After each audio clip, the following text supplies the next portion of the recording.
Chapter 1: Stars over Persia. The desert night stretched wide, a calm sea of sand beneath an endless sky. Above Persia, the stars shone like scattered pearls, ancient and uncountable. They glimmered so brightly that even the dunes seemed dusted with silver. Beside a low fire sat a young traveler named Arman. His cloak was simple, his satchel light, but his eyes carried the quiet hunger of a scholar. He had left his village not for wealth or conquest, but for stories, for the wisdom and wonders whispered along the roads of the world around him. The caravans settled into stillness. Camels knelt with soft sighs, their bells chiming like distant lullabies. Merchants tucked their wares beneath blankets.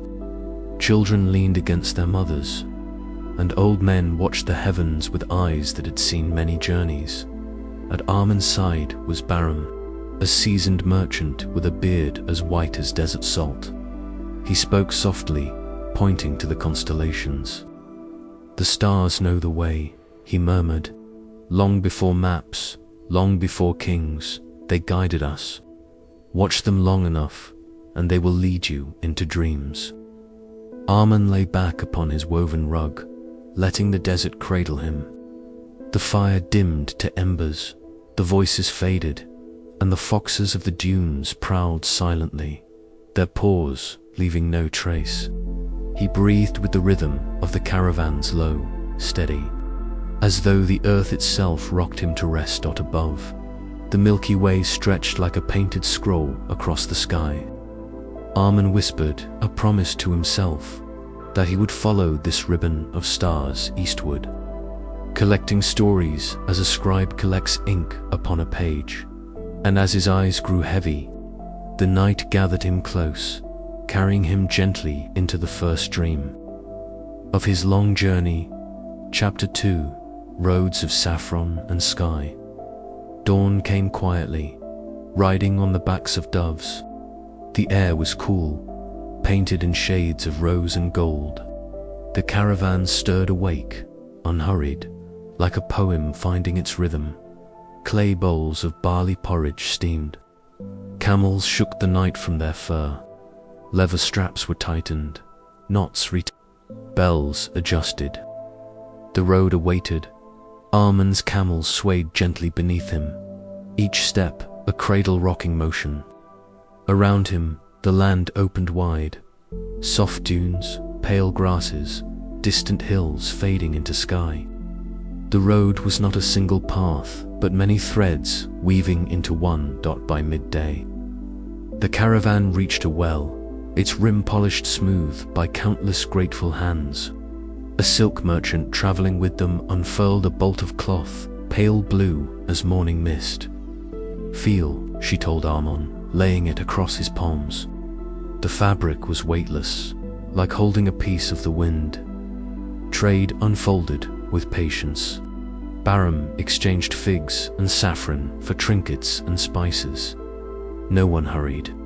Value was measured not only in coins, but in stories shared, in trust built. Later, faint music drifted across the sands. A reed pipe, a drum no larger than a walnut shell.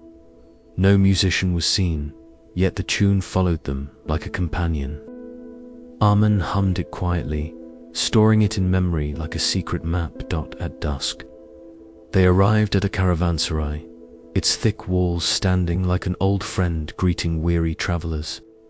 Inside, lanterns glowed, water trickled into a stone basin, and dates were passed from hand to hand. A storyteller leaned against a pillar and began a tale of a prince who traded his crown for a single book. The words hung in the air like incense, soft and fragrant. That night, Arman wrote in his journal, "Roads are made of footsteps and agreements. Sleep is an agreement too, to let the day fold and let the heart be carried." Closing his eyes, he let the reed melody guide him into rest. The stars above, a lullaby written across the heavens. Chapter 3: Samarkand's blue tiles. Days passed. The caravan wound through valleys and plains until at last Samarkand appeared, a city of domes and minarets blue as a painter's dream. The gates welcomed them with carvings of lions and vines. Inside, the streets shimmered with color, stalls heaped with pomegranates, jars of rosewater, silk dyed in every hue of dawn. The air smelled of honey and cedar, of bread fresh from clay ovens. In a quiet courtyard, shaded by trees, Arman met a scholar. The man unrolled a manuscript stitched with tales from far coasts. His eyes were kind. "We are all collectors," the scholar said. "The question is how kindly we carry what we collect." Arman listened, copying a line of calligraphy that flowed like a river. He watched a tilemaker glaze squares the color of lakes. "Blue is the color of patience," she told him. "It cools the eyes and reminds us of water. To look upon it is to remember we were once water too." That evening, Arman climbed to a rooftop. From there, he saw caravans departing in every direction, north to rivers, south to deserts, east to mountains. Every road is a sentence, he thought, each seeking its quiet period. As night fell, lanterns bloomed in the courtyards. A musician plucked a two-stringed guitar, and its sound melted into the air. Arman ate quince stewed in honey, sweet and golden.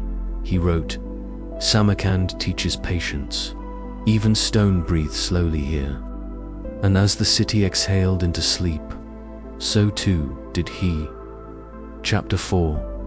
Mountains of whispering snow. The road rose into the mountains. The air sharpened, cold enough to sing.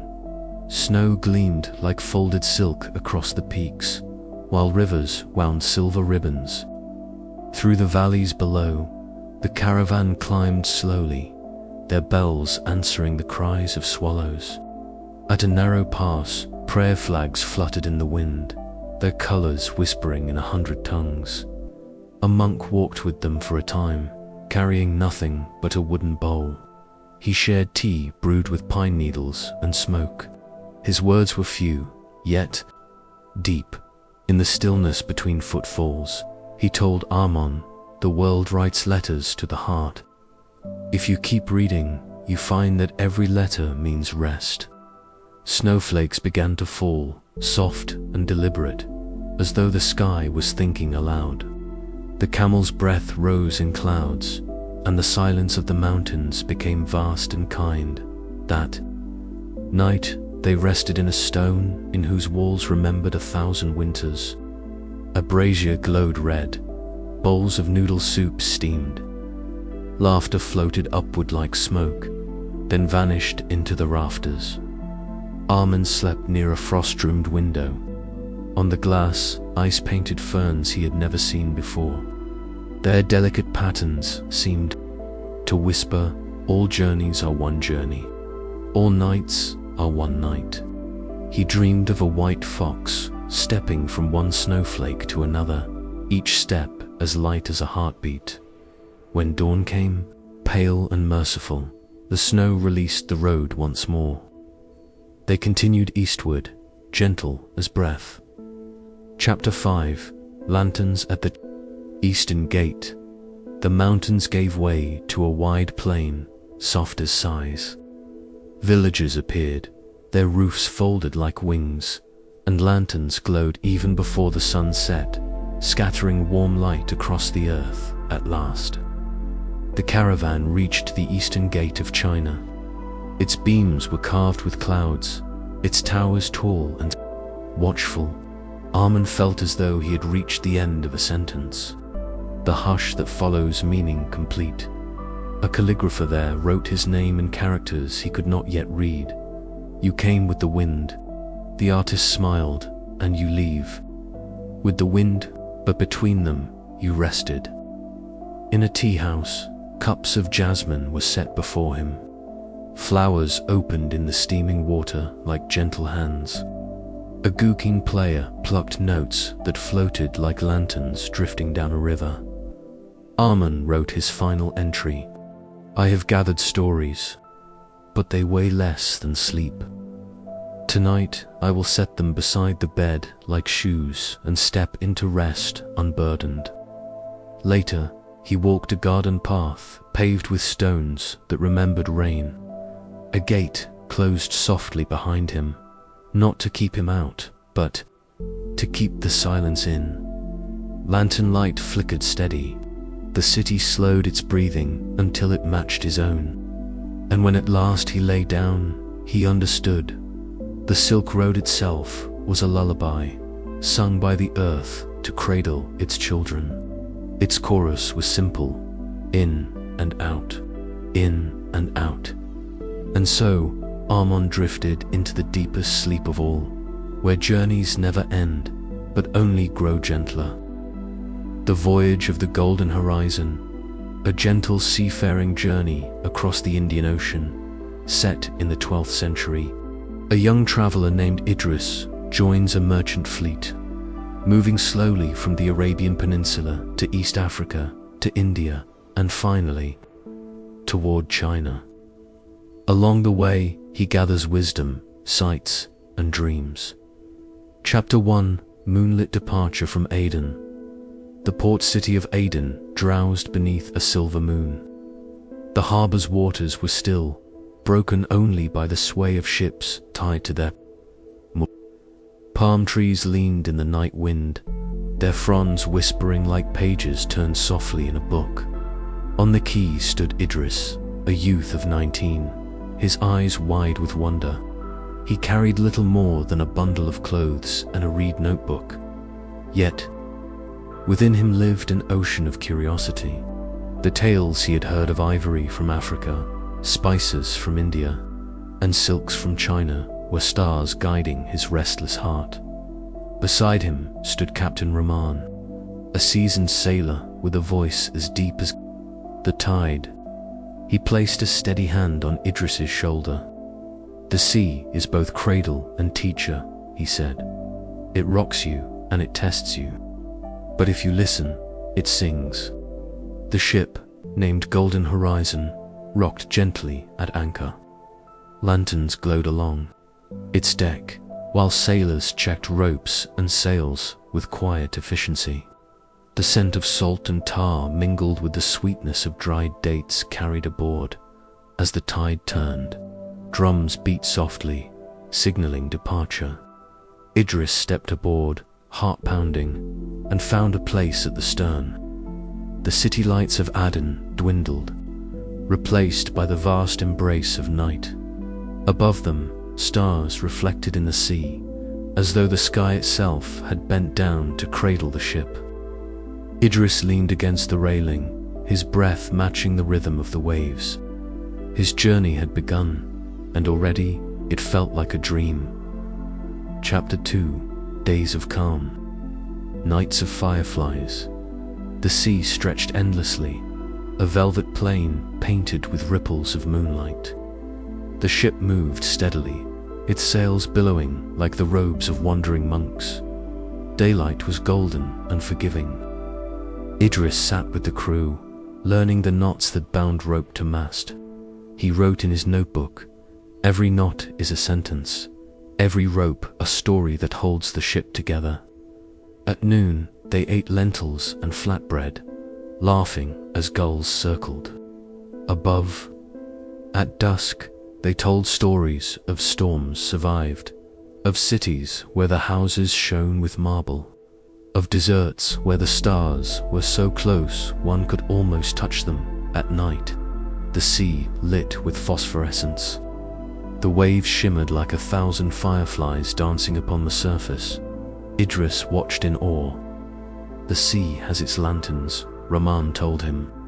"They shine not to guide us, but to remind us that beauty lives even in darkness." Sleep came easily. Upon the waves, hammocks swayed with the ship's rocking, cradling the men like children. Idris closed his eyes and dreamed of distant shores waiting patiently. Their stories folded like letters unopened. Chapter 3. The shores of Zanzibar. After many days, the coast of East Africa appeared, green and golden. Palm groves bent toward the shore, and the air carried the scent of cloves and cinnamon. The ship docked at Zanzibar, where traders welcomed them with open arms. Markets buzzed with life.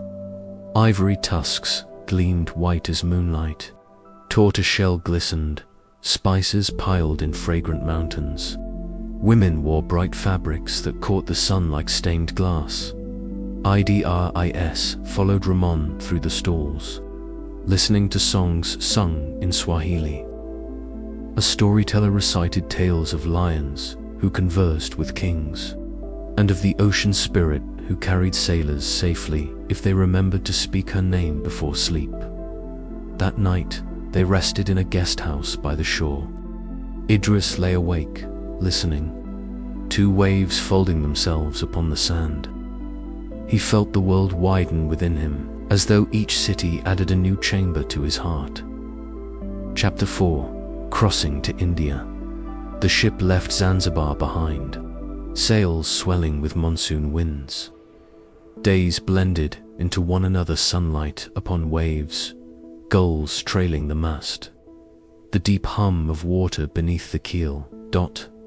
Idris spent hours gazing eastward, imagining the land ahead, India, rich with temples, rivers, and spices beyond counting. 1 evening, a storm gathered. Clouds like mountains pressed against the horizon. The crew worked swiftly, reefing sails and lashing cargo. Rain fell in silver sheets, and the sea heaved like a restless sleeper. Idris clung to the railing, heart racing. But Roman's voice rang steady. Do not fear the sea. Fear only forgetting to listen. She speaks in waves, in winds, in silence. Tonight she is fierce. Tomorrow she will be kind. By dawn the storm had passed. The sea lay calm once more, as though nothing had ever disturbed its peace. Idris felt both humbled and strengthened. The voyage was no longer a tale, it was becoming part of him. Chapter 5. Markets of Calicut. At last, they reached Calicut, a bustling port on the Malabar coast. The city breathed spice. Cinnamon, pepper, cardamom all mingled in the air. Rich and heady, the docks teemed with merchants from Arabia, Africa, China, and India. Languages wove together like threads in a single cloth. Idris wandered the markets, dazzled by brass lamps, silken banners, baskets of mangoes and jackfruit. He met a scholar who showed him palm leaf manuscripts inscribed with wisdom older than dynasties. Every journey is a page, the scholar said. Write carefully, and your book will outlast you. That night, musicians played sitars and drums beneath lanterns strung like stars. Idris closed his eyes and let the rhythms seep into him. Each beat a heartbeat of the earth itself. Chapter 6. Through the Straits of Malacca. Weeks later, the golden horizon sailed east once more. The waters narrowed into the Straits of Malacca, where islands rose like emeralds from the sea. Monkeys chattered in the trees, and parrots flashed red and green above the canopy. The air smelled of nutmeg and sandalwood. Traders from Java and Sumatra met them with smiles and gifts. Idris listened to sailors describe volcanoes whose peaks touched the clouds, and jungles alive with hidden music at night. Lanterns hung from the ship's rail, their glow mingling with the fireflies drifting. Over the water, Idris leaned on the deck, writing by their light. The sea is not a barrier, but a bridge. Each wave carries one world into another. Chapter 7. Lanterns of the Far East. At last, after many moons, the coast of China appeared, vast and welcoming. Towers rose from the harbor, their roofs curved like wings. Lanterns floated on the water, glowing in red, gold, and jade. The golden horizon glided into port. Idris felt his breath catch, for this was the edge of the known world door, perhaps the beginning of another. On shore, silk merchants greeted them. Tea was poured, fragrant and pale, its steam rising like prayers. Musicians played the gukin, each note a drop of water falling into eternity. Idris wrote his final entry. The sea has sung me to sleep in many tongues. I came seeking stories, but I learned that the voyage itself is the story, and sleep is its sweetest chapter. That night, he lay beneath a paper lantern, its glow soft as dawn. Outside, the tide whispered against the quay. Slowly, gently, he drifted into dreams, the ocean's lullaby carrying him farther still. The end. The Pilgrim's Lantern, a gentle, dreamlike travel tale set in the 13th century. A young wanderer named Ellen joins a group of pilgrims journeying toward Santiago de Compostela. Along the way, she encounters forests, abbeys, bridges, and kind strangers. The story flows slowly, meant to cradle the listener into rest. Chapter 1: The Quiet Abbey. The story begins at a stone abbey, its walls weathered by centuries of prayer and rain. Dawn filters through narrow windows, painting the hall with pale gold. Bells ring low and patient, their sound rolling over the hills like a blessing. Ellen, a young woman with tired shoes and a calm heart, rises with the monks. She ties her cloak, takes a wooden staff, and prepares to walk the ancient road westward, a road countless feet have worn smooth. A kindly monk presses a small lantern into her hand. "Carry this," he says. "It will light the path at dusk, but more than that, it will remind you that even the smallest light is enough." Ellen bows in gratitude. The lantern glows faintly even in daylight, as though it remembers 1,000 nights. She steps onto the road, the sound of the abbey's bells fading behind her. The air smells of dew and earth. Birds call gently from hedgerows. Each step is unhurried, steady, like a heartbeat joining the rhythm of the world. Chapter 2: Through green valleys. The road winds through valleys rich with meadows and rivers.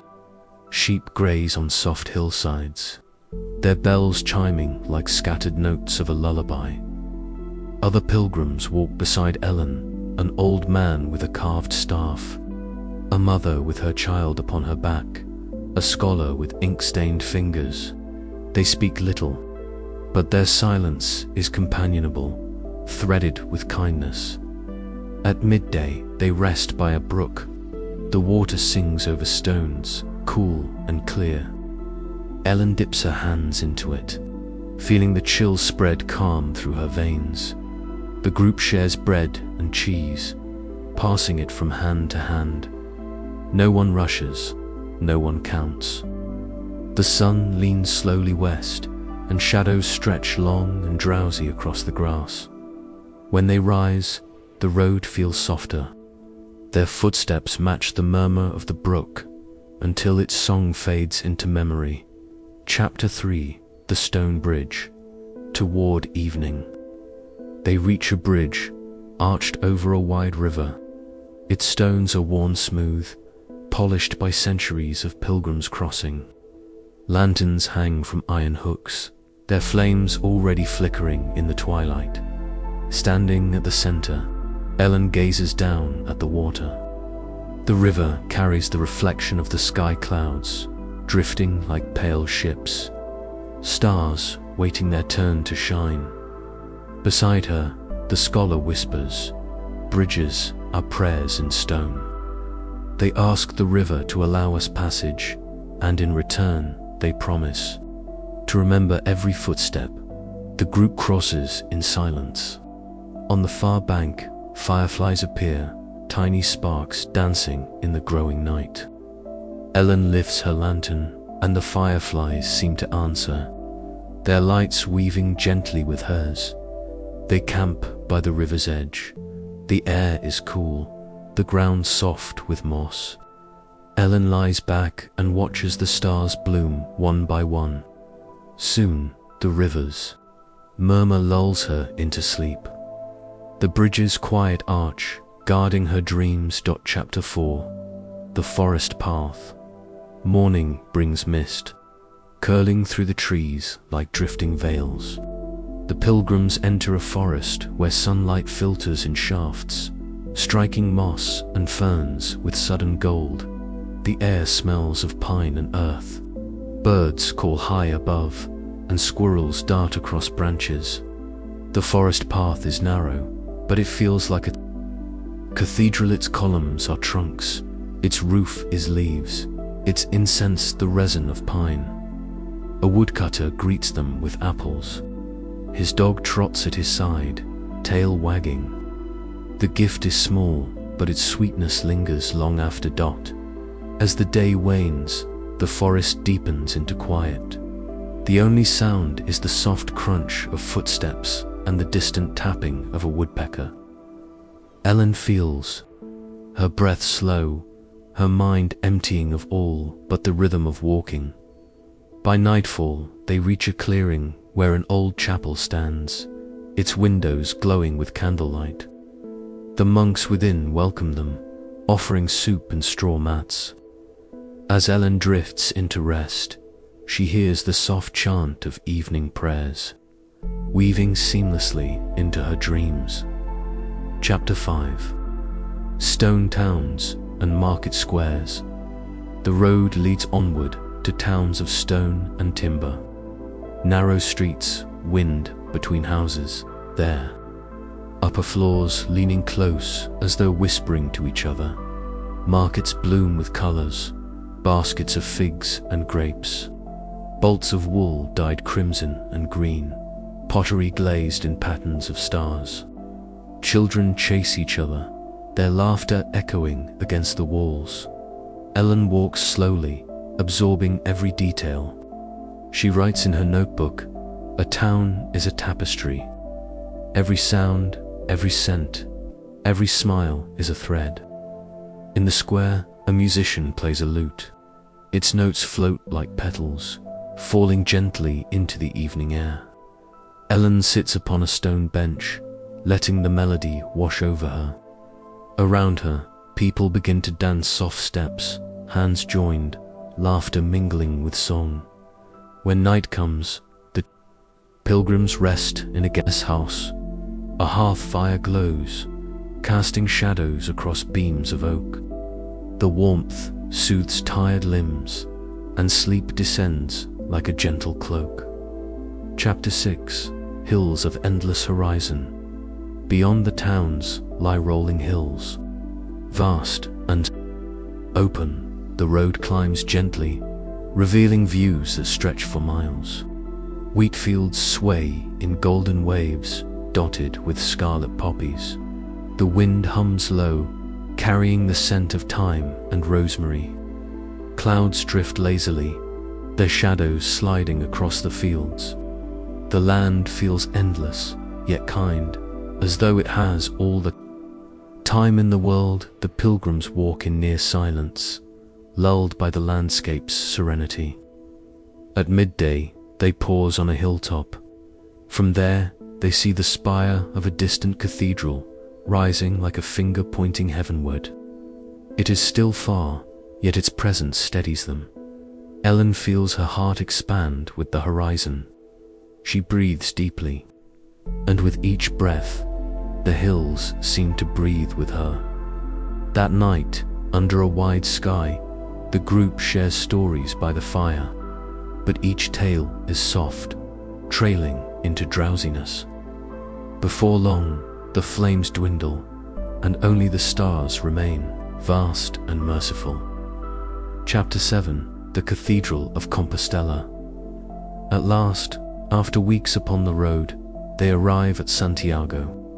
The cathedral rises above the town, its towers carved with saints and angels, its bells tolling deep and solemn. Pilgrims gather in the square, their faces weary yet luminous with joy. Some kneel, some embrace, some simply weep. Ellen stands with her lantern, now soot-darkened from many nights. She feels the journey settle inside her, not as an end, but as a long, gentle exhalation. Inside the cathedral, candles glow like constellations. The air smells of wax and incense. The chant of monks fills the arches, echoing like the sea inside a shell. Ellen closes her eyes. She knows she will rest here tonight, but also that the road will call her again someday. For journeys never truly end, they become part of the heart's quiet rhythm. As the candles flicker, she feels herself drift. The lantern in her hand grows warm, then soft, then weightless, until it is light itself. Sleep carries her gently, like a pilgrim carried on the road of dreams. The end. The Great Nile Journey, a historical sleep story set in ancient Egypt, following a young scribe named Neferu as he travels by boat along the Nile from Memphis to Thebes, recording stories, temples, and dreams along the way. Chapter 1: The River. At dawn, the sun lifted slowly above the horizon, turning the Nile into a sheet of gold. Fishermen cast nets that glimmered in the morning light. Palm trees leaned toward the river as if listening to its secrets.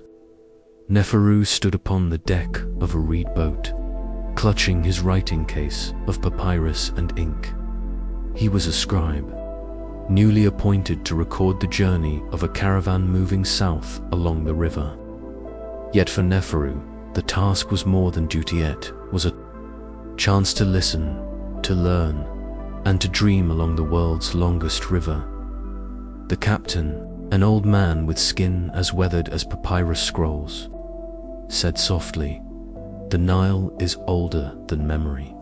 It carries not just water, but stories." The oars dipped in rhythm, steady as breathing. Villagers stirred along the banks, children waving, women grinding grain, birds wheeling in arcs above the fields. The day began, unhurried and eternal. Chapter 2: Villages of Clay and Song. As the boat glided south, Neferu saw villages of mud brick houses. Their walls were painted with ochre and white. Smoke rose from small hearths, carrying the smell of bread. In one village, the travelers were welcomed with figs and cool jars of beer. A woman sang as she kneaded dough, her voice soft as wind over reeds. Neferu wrote in his journal, "The people of the river carry music in their daily work.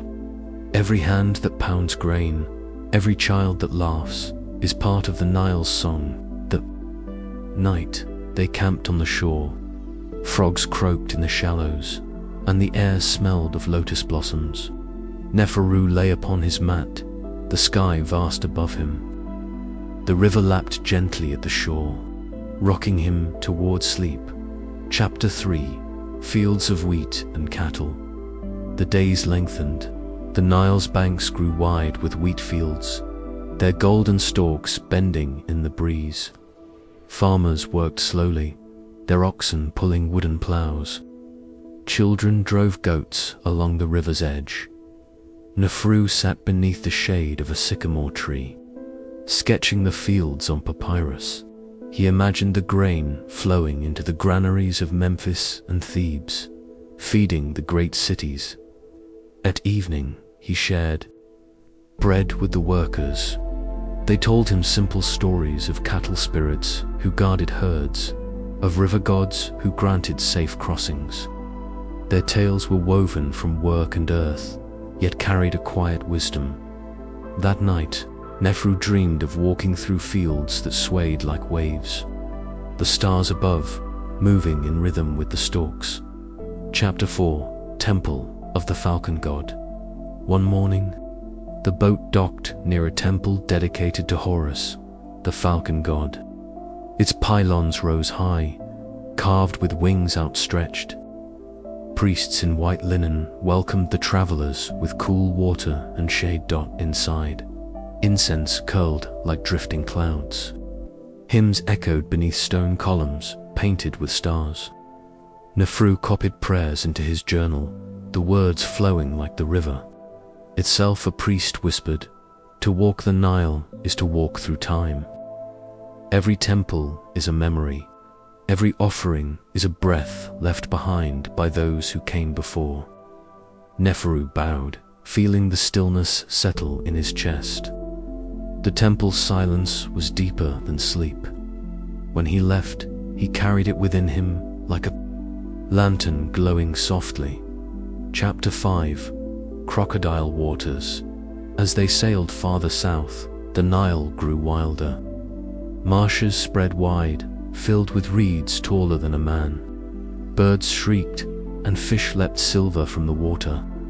But in the shadows, crocodiles floated, eyes golden and patient.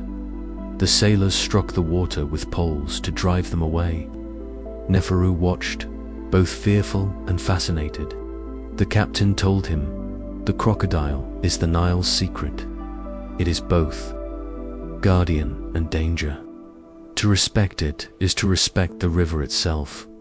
That night, they moored the boat in a sheltered cove.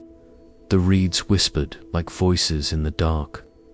Neferu slept lightly, dreaming of crocodiles drifting silently beneath the stars. Chapter 6: The Festival of Lights. They reached a town alive with celebration. Lanterns floated upon the river, each carrying a small flame that flickered like stars upon the water. Children laughed, running along the banks with sparklers of resin and straw.